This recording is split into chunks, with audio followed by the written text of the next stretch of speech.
दोस्तों, आज तक आपने कई सारी अमेजिंग आर्कियोलॉजिकल डिस्कवरीज के बारे में सुना होगा, पर क्या कभी आपने प्राचीन वेंडिंग मशीन के बारे में सुना है या फिर ग्रीक में 2nd सेंचुरी में बनाए गए प्राचीन स्टैंडिंग शावर के बारे में?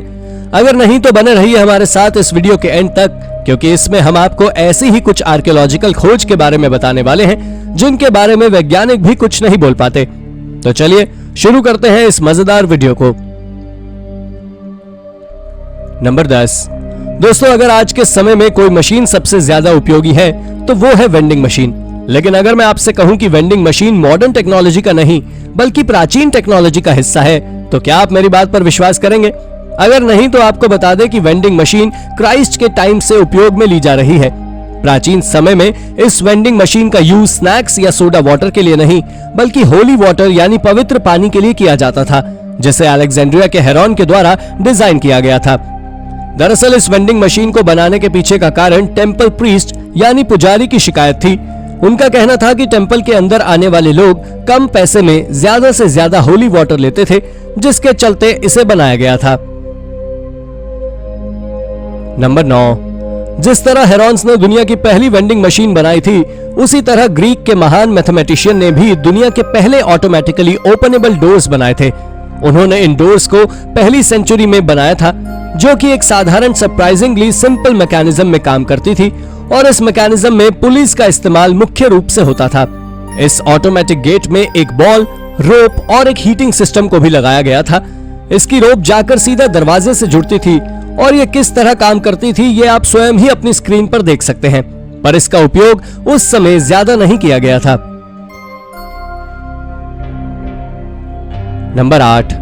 पिछले 2 पॉइंट्स में ये तो आप जान ही चुके होंगे कि ग्रीक टेक्नोलॉजी कितनी ज्यादा डेवलप थी। तो चलिए इनकी एक और एंशिएंट टेक्नोलॉजी के बारे में भी जान ही लेते हैं। दरअसल ये टेक्नोलॉजी कुछ और नहीं बल्कि वर्टिकली स्टैंडिंग शावर थे, और इन शावर्स को 2nd सेंचुरी की शुरुआत में बनाया गया था। ये 2nd सेंचुरी में बहुत ज्यादा पॉपुलर हुए थे, जिसके बाद से ये जगह जगह देखने को मिल जाते थे।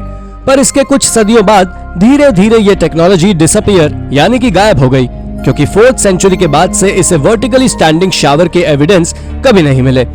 जिसके बाद सीधा लंदन में पहली बार सन 1767 में मॉडर्न शावर को बनाया गया था, और यह सच में अमेजिंग था। नंबर 7। दोस्तों, आप में से ज्यादातर लोग ऐसे होंगे जो लियोनार्डो दा विंची को केवल और केवल एक आर्टिस्ट मानते होंगे, लेकिन अब जो मैं आपको बताने वाला हूं उसे जानने के बाद आप चौंकने वाले हैं। आपको जान लेना चाहिए कि लियोनार्डो दा विंची न केवल आर्टिस्ट थे बल्कि एक इन्वेंटर भी थे। और अगर अब भी आपको मेरी बात पर विश्वास नहीं है तो अब आप जरा इस रोबोट को देखिए, जिसे 1495 में इन्वेंट किया गया था। यह उनका इकलौता इन्वेंशन नहीं था, बल्कि जब 1950 के दशक में लियोनार्डो दा विंची की एक ओल्ड स्केचबुक को खोजा गया था, तो उसमें से आर्कियोलॉजिस्ट को ऑटोमेटन की डिजाइन मिली थी, जिसका हाथ, पैर, गर्दन और बाकी सभी बॉडी पार्ट्स भी मूवेबल थे।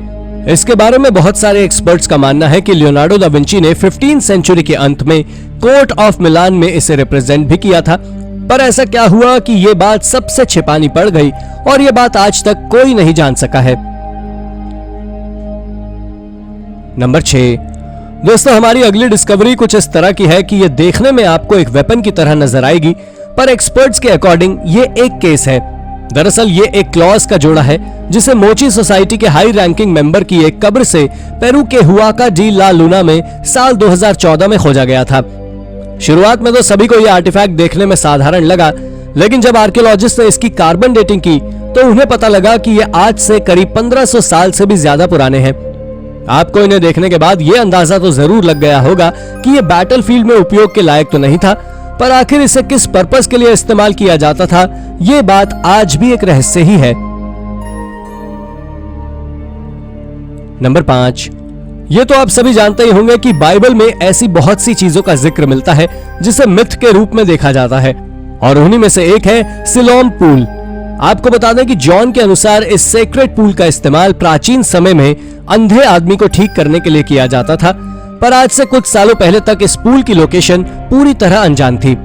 इसके बारे में आर्कियोलॉजिस्ट का ऐसा मानना था कि यह पूल एम्परर यूदोशा के द्वारा बाइजेंटाइन में बनाई गई चर्च के अंदर है, पर साल 2004 में आर्कियोलॉजिस्ट ने यरूशलेम में असली पूल की डिस्कवरी की थी।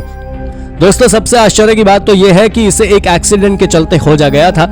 दरअसल जब वर्कर्स यरूशलेम में वाटर पाइप की फिटिंग कर रहे थे तब उन्होंने इसे खोजा था, जो वाकई इनक्रेडिबल है। नंबर 4। दोस्तों, जब अब हम बाइबल से जुड़ी हुई चीजों की बात कर ही रहे हैं तो उन्हीं में से एक है ये टेल्डन स्टेल, जो आज से 2850 साल पुराना है। इसे ज्यूइश आर्कियोलॉजिस्ट अब्राहम ईरान के द्वारा 1993 में नॉर्दर्न इजराइल में खोजा गया था, जो कि स्टोन फ्रैगमेंट्स बिब्लिकल स्कॉलर्स के सबसे अच्छे और सबसे महत्वपूर्ण आर्टिफैक्ट्स में से एक है, क्योंकि ये अरामिक इंस्क्रिप्शन में मौजूद है। हालांकि जब आर्कियोलॉजिस्ट ने इसका ट्रांसलेशन किया तो उन्होंने पाया कि इस स्टोन पर आरम ओवर एहोराम के सन अहब की विक्ट्री के बारे में है। इसके साथ ही इसमें किंग डेविड के बारे में भी जिक्र किया गया था, जो सच में किसी करिश्मे से कम नहीं है। लेकिन अगर आप आज इसे देखना चाहते हैं तो आपको बता दें कि ये आज यरूशलेम के इजराइल म्यूजियम में रखा हुआ है। नंबर 3। दोस्तों, ये बात साल 2012 की है, जब आर्कियोलॉजिस्ट ने एवरस नाम की प्राचीन सिटी में एक पैलेस को खोजा था। एवरस नाम की यह सिटी इजिप्ट के कायरो से नॉर्थ ईस्ट में नाइल और डेल्टा के पास है। दोस्तों, यह डिस्कवरी इतनी ज्यादा विचित्र है कि इसके बारे में जानने के बाद आपके रोंगटे खड़े हो जाएंगे। दरअसल बात कुछ ऐसी है कि आर्कियोलॉजिस्ट ने उस पैलेस के ग्राउंड फ्लोर पर 4 गड्ढों को खोजा था, लेकिन वो कोई साधारण गड्ढे नहीं थे, बल्कि उन पिट्स में से 2 पिट्स में एक ह्यूमन स्केलेटन के साथ 16 राइट हैंड्स मौजूद थे, और वहीं 2 बचे हुए गड्ढों में भी 14 हाथ मौजूद थे।